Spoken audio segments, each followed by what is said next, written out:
Welcome to this Zentangle Quickie. My name is Heather Hartwick Gladden. I'm a certified Zentangle teacher. And today we're going to take a look at the tangle Foxy from Sandy Vaughan, also known as the Irish Tangler. That's her handle on Instagram. But if you take a look at the description section, you will find in the For More Inspiration link a link to Sandy Step Out as well as to her Instagram.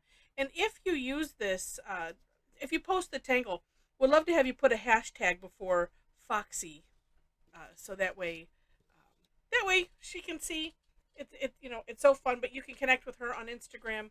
Again, that link is in the For More Inspiration link that in that post there. All right, so this is a neat tangle. It's inspired by the foxglove flower. And what's neat about it is that um, it's on the side of random. So, and then this is where I take a little bit of a deep breath because I'm working on random things and random shapes, and being comfortable just doing it and not thinking. All right, so this starts off in the middle. Now, of course, you can do whatever way you want, but this is the way Sandy has us starting with kind of an S shape.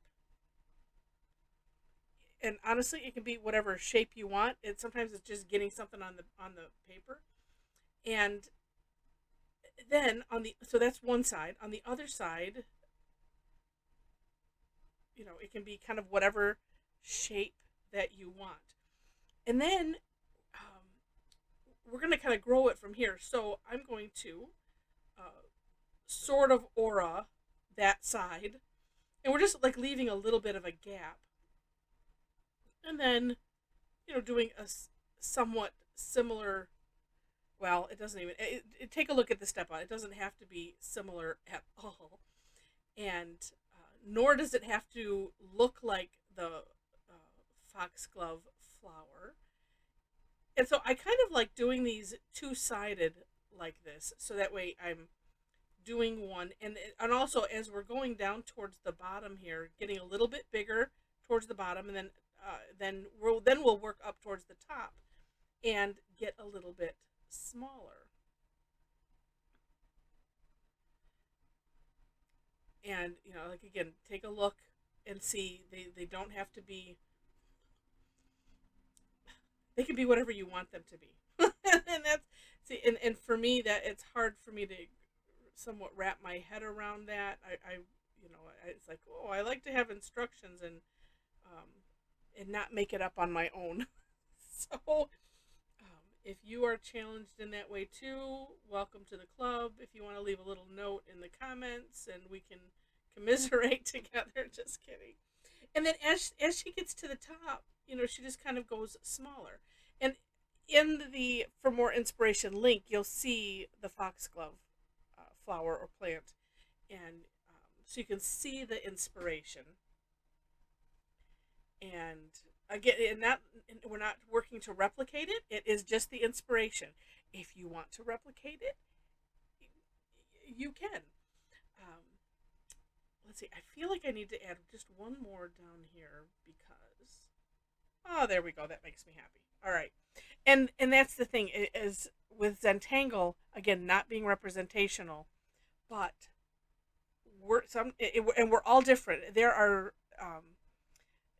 those that are like, yes, love this, and then you just go to town, and then there are others like me that is just like, oh, okay, I'm not sure, and I share that because it's good for us all to know that we're all, we all, take some of these things just a little bit different, and it's all okay. And if you are like me, where this is like, oh, this is not up my alley, give it a try.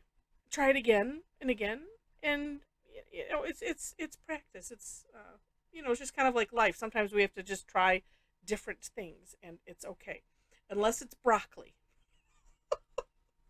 Then then no. All right. So anyway, um, next step after you have this however you want it, then we're going to add just a little curved line, just like so.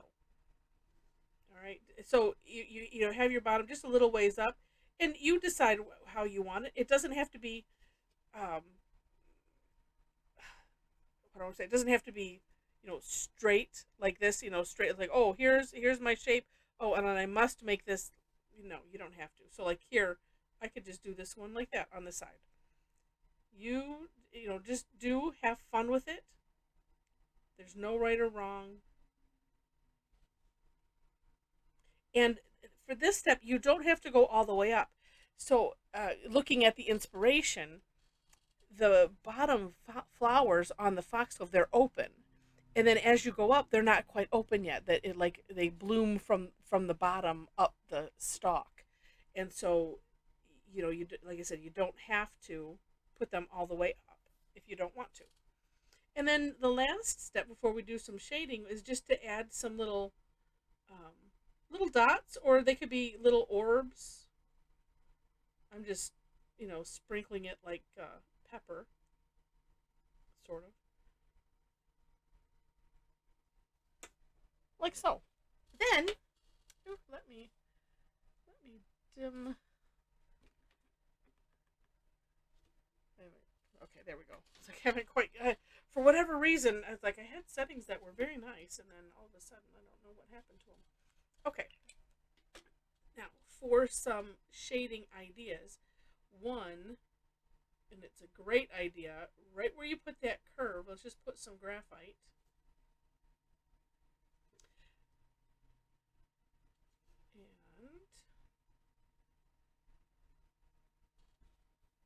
And just a little bit up there. Okay. And then we'll spread it out. And I want to keep it darkest up by that line. So I'm just spreading it out so there's a little bit of gradient. And you see it creates, let's say if you do that, actually, you can almost,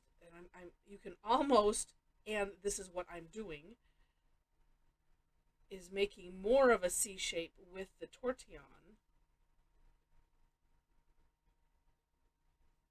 Like that. So then it looks like there's a cavity right there, little opening. And again, look, if you're familiar with the foxglove plant, or take a look at the link, and you will see why we have that. And then from here, we could put. Let's just put some shading on one side of these. Now, what's fun is, if you want to add some color and things, of course you can. What's so fun about Zentangle, and especially doing something like this, is we're creating our own coloring book, really. And then we get the best benefit of everything.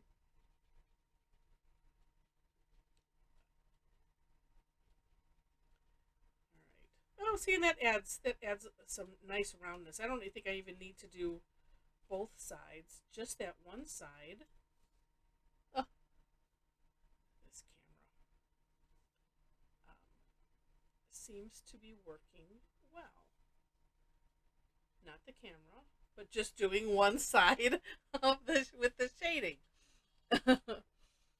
Yeah, I kind of like that. And then you can have fun adding whatever you want, to the sides. It's all up to you and your creativity. And then too, it doesn't necessarily have to go in this shape if you don't want to. Oh, well, let me finish it with one thing. It's not in the step out, but it's such a neat finishing tool, and that is we're just going to aura all the way around.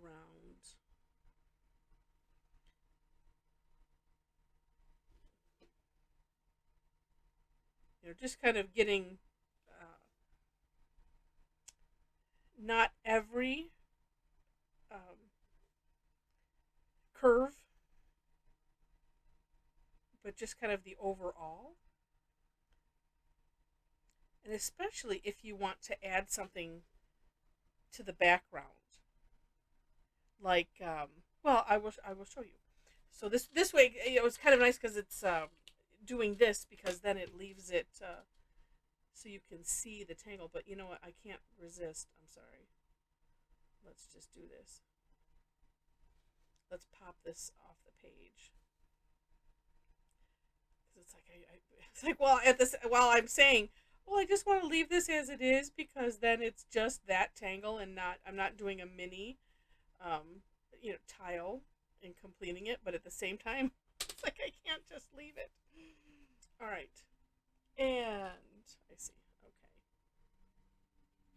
and I'm just going to bring this graphite out just a tad.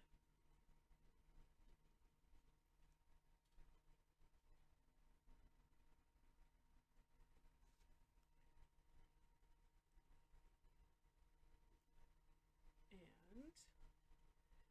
it just creates such a neat effect doing something like this.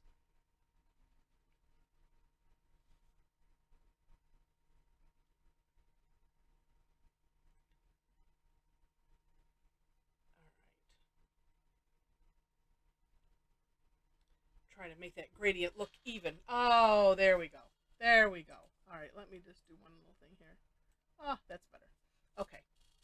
Neat. All right, so today being at the time of this recording, it's Thursday. So that means it's Tangle Time Day. And we premiered this tangle on that's what I like to call it. So Sandy might have presented it on her Instagram, I don't know, a couple weeks ago. But being that she is part of the Tangle Addicts community, we just have to premiere the tangles that are from our little community. And if you would like to join our little community, would love to have you. It's right now. It's just it's based on Facebook and those that attend classes. If you're not on Facebook, of course, we can connect via Instagram and other ways. But you know, Facebook has a nice group feature, and we use it. So this was actually my evening one that I just put the finishing touches on. I'm not sure if I'm completely done with it or not, but it's just kind of neat. I added some flux to the outside.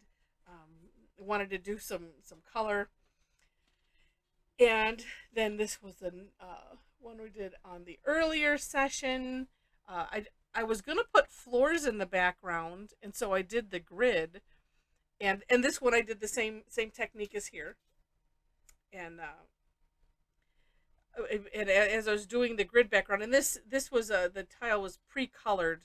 It was from one of the classes that I done not too long ago called Tile Prep, where we messed around with different mediums, different types of paints and things, and put it on tiles just to prep the tile, and then we could do something like this.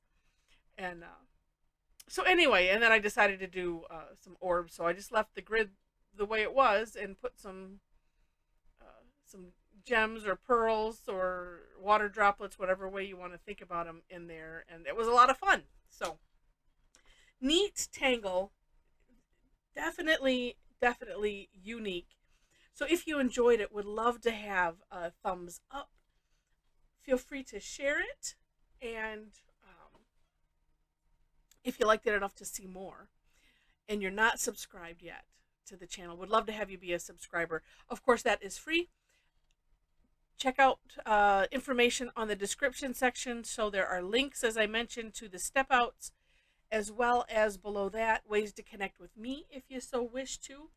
Would love to have you join us for one of these sessions. This is what we do: is I pick a tangle, maybe two, we explore it, we have fun, and it's so neat to see what everybody ends up doing with them. And because we just talk about ideas. We don't prescribe anything past here's the tangle, let's have fun. And it's just really neat. And if you would like to see the results, make sure to go to my website and in the description, tangleaddicts.com, and subscribe to my blog, because when I get the replays processed and uploaded, that is where I will publish it, so you'll be of the first to see.